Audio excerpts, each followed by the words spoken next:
Have you been serving everyone yet being served the least? It's time to say not anymore. It's time to reclaim your power and live your most authentic life.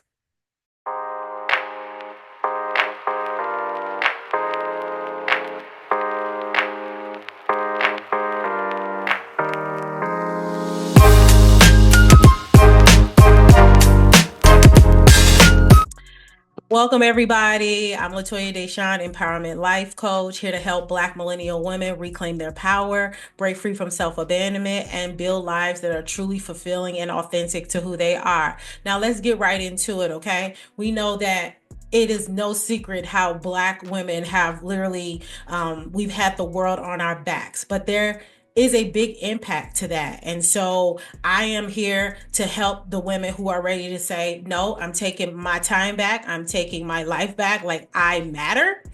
And I'm going to tell you about what it looks like to really reclaim your authentic self as a Black woman out here. And so let me give you some statistics. And the statistics are that nearly 70% of Black women report feeling pressures to conform to societal standards of strength and self-reliance. Okay, I love doing my research. I got this off of Pop Sugar. That goes back to like my master's degree and stuff. So I love like just continuing to learn. But what I want to emphasize here is that we have had to conform to societal expectations. One of the things I always tell people as a Black woman and as a Black person, like I have to be around other races and ethnicities, whereas other races and ethnicities have a choice in doing that. So you can imagine societally like how we have to show up or suppress ourselves when we are in other spaces that don't really align with us culturally. And so reclaiming your power is like a powerful tool for you as a Black woman. And so, because everything that you've been doing, like, it has been surface level, right? You just been going along to get along. You're in the room, you're in spaces with other people, but you don't really feel comfortable. Like you have something happening in your body, right? It's not feeling good, but you have been so used to abandoning what's happening to you in your body that like I always say, like, they say pain is relative. I think abandonment, anxiety, all of that stuff is relative. And so, what you need to do is really like return back to yourself. So, what I mean by like, you've been serving everyone, yet being served at least not anymore, it's really time to recommit to the life that you deserve. And that is a personal job, that is an inside job. And so, for a lot of Black women, their connection to spirituality is an anchor, helping them rediscover themselves in a world that constantly tells them to shrink. And so, this is the kind of transformation I'll be discussing today. But I want to be honest with you guys that, and this is for my Christian religious girlies out here, and this is also for the people who are not. But a lot of times we latch on to something like, I've been a Christian my whole life. I paid my tithes. I do all the things. I attend church. Like, I really feel like I'm in the word. I feel it. But I felt it is necessary to go deeper because what I was missing was alignment with who God has called me to be. And that was really important when I first started my journey as well. Because again, without having that spiritual alignment, like Black women are more likely to experience mental health challenges like depression or anxiety due to like societal expectations, family expectations, all that stuff of being strong. So when you're like that, you know that like there's no room for you to be vulnerable. There's no space for you to be a human being. And so what I do know after doing this work for so long is that like you have to give it to yourself. You can't wait for other people to do it and say, respect me, see me, hear me. Like you can't do that. It's really up to you to do that first. And then you demonstrate to others how you want to be treated. That's pretty much like it will always be an inside job. And so I want to just talk about why the Black woman schema like has to end. And for me personally, it's because like I passed out at a club in 2018. I usually start my story off like this. Because I faced a lot of challenges with chronic pain for the last 30 years. But, and so again, pain is relative. So I was dealing with it because back in the day, you know, for Black people, Black women, they would be like, oh, you need to lose weight, you need to lose weight, you're fat, like all these things. But like I knew something just didn't feel right.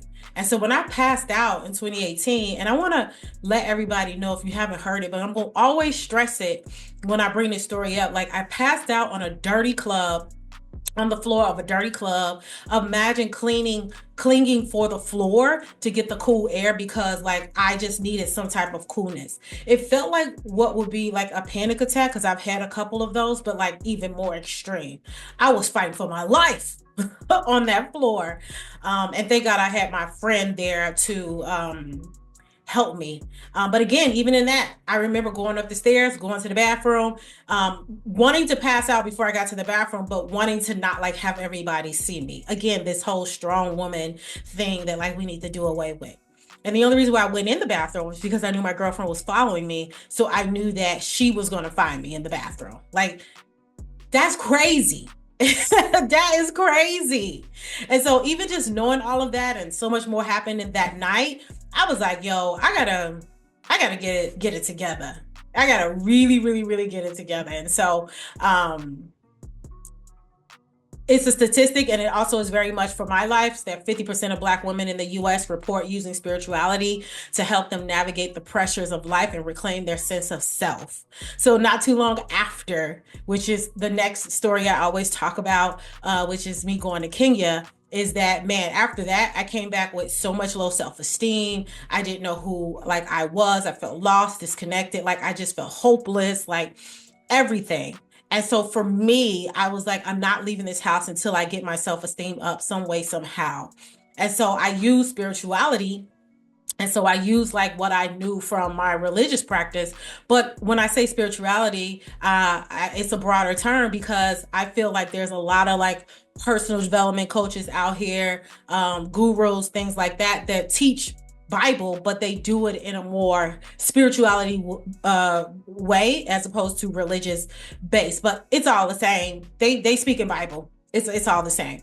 And so I needed to do that and connect with my inner self, so that I can like release myself from like the feelings that I was feeling after I had experienced such trauma, right? From toxic relationships to my health and all of that. So I recognized that like my spiritual development had to come first and foremost. And that was after I realized, like, came into self awareness. And honestly, again, I was forced into self awareness because I had passed out at a club. Okay.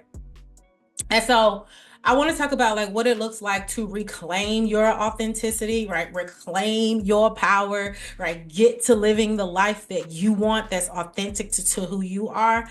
And I really want to say that, and I want to repeat myself, right? Get to living a life that's authentic to who you are and stop living for other people, because we see it all the time. Like I have a girlfriend out here who swears that she is living her own life out here, but she's not. Okay. She is a Nigerian American woman who has just gotten her PhD. And this was a requirement from her parents, or else she would not be like looked at great in the family. She already had two brothers who've gotten a PhD. Her mom has a PhD. And if you know about Nigerian culture, you know that they got to get PhDs out here. It's not even like it is what it is. And so she swore that she was living her authentic self. Well, when I talked to her, I said, wow, now you've gotten a PhD. Now you can do what it is you really want to do. And she's like, well, I'm doing that. And I'm like, no, you don't. Now, I saw a whole bunch of other like trauma and things like that me and her have talked about personally that she's not really ready to listen to. And so if you want to live your most authentic life, then step one, you need to listen to your inner voice. Because I know that by listening to your inner voice, you're not out here, well, at least you're being honest with at least how you're feeling and what you're doing in life, even if you're not operating in that way. So that was like me. I had the feeling that life wasn't going well, and it wasn't, cool, and I felt all the feelings. But it didn't. I still passed out at a club because I recognized that for 30 something years I had just been abandoning it. Like that's all I had known. And so I had to do what I had to do. I'm letting you know you don't have to do that anymore. And so one of the ways in which I begin to get out of that and really start listening to my inner voice and bringing it out was to start journaling. I mean, I would just ask questions like, when was the last time I felt like happy? When was the last time I felt happy with myself? What parts of me do I feel like I've had to hide? And then I started asking more questions that really start to begin to turn my frown into a smile. Was like, what do I like to do? How do I like to serve, right? Do I like to serve people or to help people? Like, am I a fixer? Like, what is that? And so I just started asking the questions and getting real serious about the answers.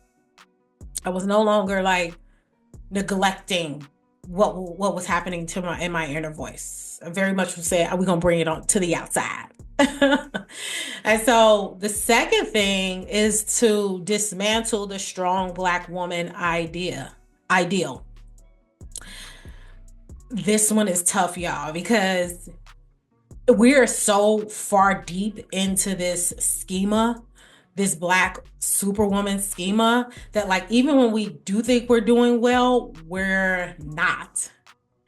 And so I have this thing called do nothing, because I feel like when we don't address our unresolved trauma, however it comes to us, it shows up in our desire to help people.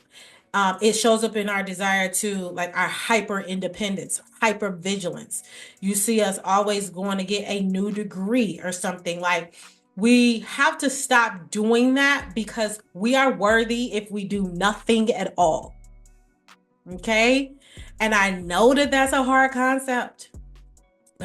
You are worthy if you do nothing at all. And here's the thing I'll tell you about doing that is that if you don't do the work yourself to work on your own personal healing, right, you have to admit that you need some personal healing done first. But when you don't go through that process of working on your own personal healing, it ends up being a trauma response. And what I will tell you about the journey and being spiritually connected is that God is not going to forget about you. He's not. He will do whatever he has to do to make sure that you are included in the healing that you want to provide to others. Because the reality is you're not even going to be able to heal and help the way you want because you have not taken the journey yourself. And so a lot of times we want to help people and do things for them that we didn't have for ourselves. And I get that. Like, I was the main victim doing that. But when I knew that God called me to do this work, I had no idea the journey I would have to go on. Like, I tell people, this is not what I chose for myself. Like, I wouldn't have, because it's a lot. But what I know now, still being in journey, I always be in journey, but done a lot to move forward, is that God ain't gonna forget about you. Okay, you are a part of him getting his work done. Okay, you are his best work. And so if you stop with this whole Black woman being strong, suppressing your feelings, not being vulnerable, thinking that vulnerability is a weakness, like if you stop doing all of that, you will see that there is a light that you can go into that's still going to allow you to do your work, but it's going to be more honorable to yourself. And don't you want to have more honor? Right? You want people to honor you. But again, you got to walk that journey so that as you honor yourself, you demonstrate how others should honor you as well. Let me breathe, because that was a lot. I don't want to be talking at nobody, but I know, I just know how this can get, and I'm just trying to help. Step 3, reclaim your identity. Reclaim your spirituality and your identity. You need to embrace your full humanity, not just your role as a caretaker or performer. Okay, again, I talked about that in dismantling just the whole strong black woman ideal. But your identity is not based on what you do, okay, how you serve. It is who you are. It is how you lead, how you go about your purpose, how you show up, your integrity, right? Your values. That is you reclaiming that. You don't have to fit into spaces that no longer serve you. I mean, that's what Patent Leather Project is all about. It's all about unlearning all of these like societal expectations and familial expectations that never align with who you are. Remember, I use patent leather because patent leather is like from the earliest years that little girl will go to church on Sunday. And what did mom have to make sure she had? Her patent leather shoes. Why? So she can look good to everybody else. But what about how she feels? Nobody ever seems to think about that. But you do. You do. It's your time. So you need to reclaim your identity. And so that's really getting to know who you are, spending intimate time with yourself. And so there's different ways that I go about doing it. For me, it's definitely developing a spiritual practice in the form of like a prayer, devotion, meditation, sound healing. I read books, like all the things that I can do, or do nothing, right? Just being still. I know sound healing came because I was dealing with a lot of anxiety, and I was like, I need to get this down. I deserve to have this a little lower. And so that's what I sought out to do. But really listening to your inner voice, honoring what your inner voice is telling you, and slowing down so that you can actually get your work done, or the work that God wants to do with you, so you can go out and do the work you want to do in the world. It's like I'm talking. Forgive me, y'all. I'm so serious about this. I'm almost done, okay? Next thing you want to do is you want to set boundaries to protect your peace. Let's just put it this way, all right? And I'm going to talk so much more about boundaries, but people are dedicated to you not knowing your boundaries. People are dedicated to you abandoning yourself. You know, and when you show up a certain kind of way, you're teaching people how to treat you. I'll give you an example. This was a while ago. If any of you guys are new here, know I'm a personal makeup artist, a high profile talent, blah, blah, blah. Was working on a set, and, you know, the crew, we were all around talking and hanging out. Of course, we were talking about relationships. And one of the women was complaining about a man. You know how it goes. And we was all here for it. But one of the things she kept on saying that I hear a lot of women say, you know, I don't have time for this. I don't have time. I don't have time. And so I blurted out and I said, I think you do got time. It was like, oh my God. I said, yeah, it seemed like you got time. Because if you don't have time, you wouldn't have time to talk about what you did. You don't have time to, like, we wouldn't have the space to be listening to it right now. And he knows that you're spending all this time. So you have time. So you're lying to yourself. Whether you have not set a boundary, which a boundary is for you, not for the other person. So no matter what they do, this is how you act. And so she had not done that. And so by still ruminating over it, by way of telling us, and obviously having a story to tell by way of communicating with this man, you do have time. You need to set boundaries. Because people are dedicated to you not knowing your boundaries. And I'm going to just talk so much more about that. But just know that part. People are dedicated to you not having boundaries.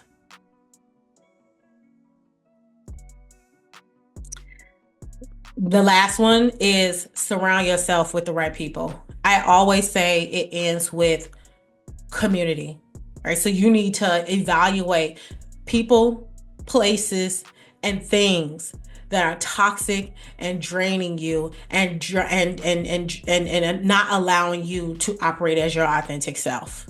Okay, people, who are the people in your life, right? You gotta like notice who they are. You have to take inventory. Going back to that friend I was telling you earlier about her, the Nigerian, she sat down and she talked about her mom, and I mean, I just wanted to cry because, and this is no secret in Nigerian culture, but like homegirl was being verbally abused for real. Like, what's up? Stop the madness. And so I just was like, no one and nothing else matter than you getting into the life you really want, you living your most authentic life. And I know that that's strong. And a lot of people ain't willing to walk through that. But like real talk, she's still struggling because she has not chose herself. And in choosing herself, she's going to choose the right kind of people to hang around with. Now, that's not to say that she can't have a relationship with her mom. That's ridiculous. But what I'm saying is she can do it in a way that honors who she is and who God has called her to be. Should have dropped the mic right there. But places like where are you going that doesn't really like honor you, that doesn't really feel good. So if this is like family houses, this is like certain events that you were going to that now don't really align with what you want to do, like that's a part of it as well. You know, things, what are you listening to? Like what are you following on social media? I know with me, because I am on a spiritual journey and I don't want to face temptation sexually, I'll just be honest with you. I stopped listening to R&B music. Like I can't tell you when the last time I've scrolled a song. Like every year, my year in music always has like dance music because she ain't listening to no R&B because she doesn't want to be tempted. And so again, like because I am trying to live a life that is honorable, right? That is aligned with what I want, that will make me feel most happy. Like I had to eliminate that. And even going back to my friend talking about her mom, like I don't know if you know, but I went no contact with my mom for 2 years. I'm currently no contact with my sister. It's going on year 5. It is what it is. Like if it's between you disrespecting me and me honoring myself, you better know I'm choosing myself, right? In a way that I never have before. But what I know in going through that situation with my sister right now, currently, yo, she was dedicated to me not knowing myself, not knowing my boundaries, not knowing how to honor myself. Yo, she was dedicated. Regardless if she knew what she was doing or not, she liked me at a certain space. And that was a lot of people. But I'm like, nothing or no one matters. And if you work with me, and we deal with each other, no one and nothing else matters. But you get into the life you want. You got to know I'm here to support you. So yeah, that's that. I didn't want to be too long, but I just felt like y'all should know that. I want to recap and talk about those 5 steps, which is the first one, listen to your inner voice. Y'all know it's talking to you. It's called the spirit. Okay, listen to that spirit. It's not lying to you. A lot of times it starts in our body, and I'll talk later on about like different the kinds of therapy that I did that really addresses the body. Step 2, dismantling the strong black woman ideal. Like, do away with that. God is gonna get his work done. Is he gonna get his work done through you, or are you gonna be out here trying to be a strong black woman, neglecting your needs, and trying to serve folks from a space of trauma?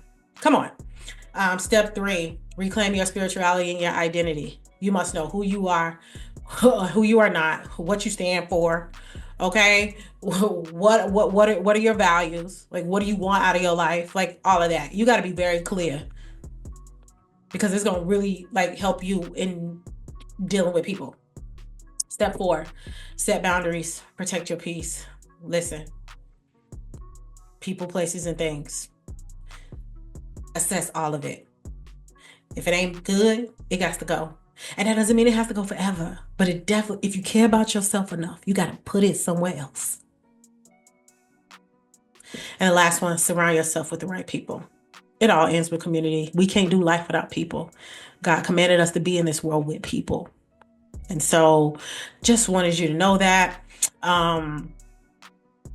Listen, I know I did this closing. And so I just want you to know that this journey is not a one-time fix. It is a journey. Okay. You will continuously be journeying. Like even me, I go through my stuff, I'm still journeying. But the thing is, I have my strategies now in place. So when they come up, okay. I always say,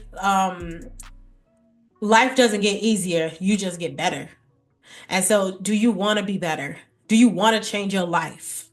Like, do you want to live your most fulfilling life? Because you only get one. You you only get one. I hope that you guys have enjoyed this. Again, I'm here.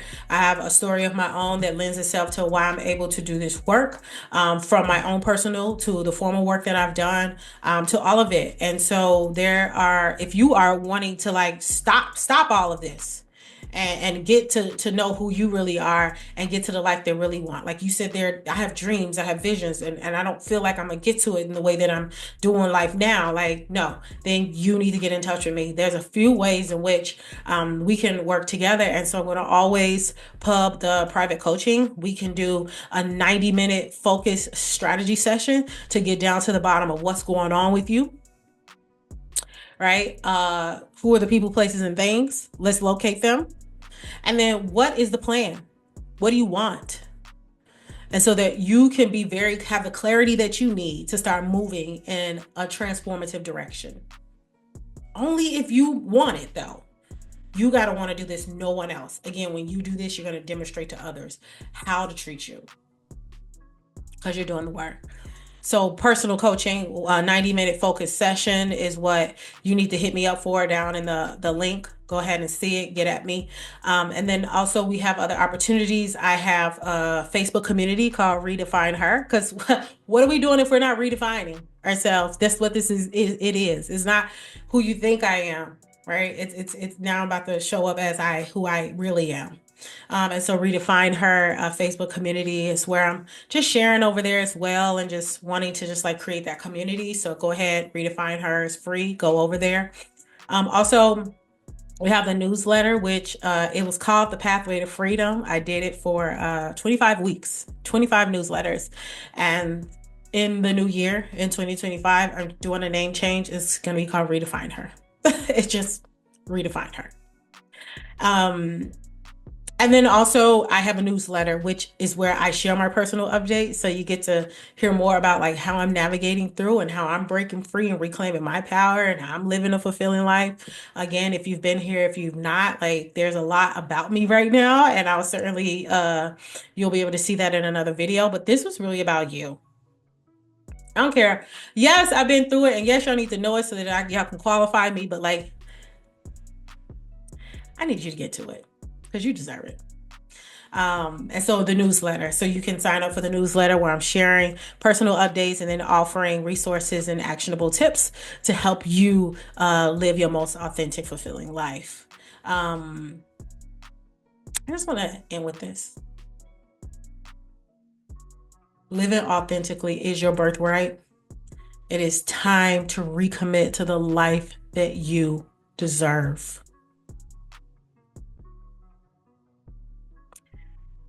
Subscribe for more transformative content.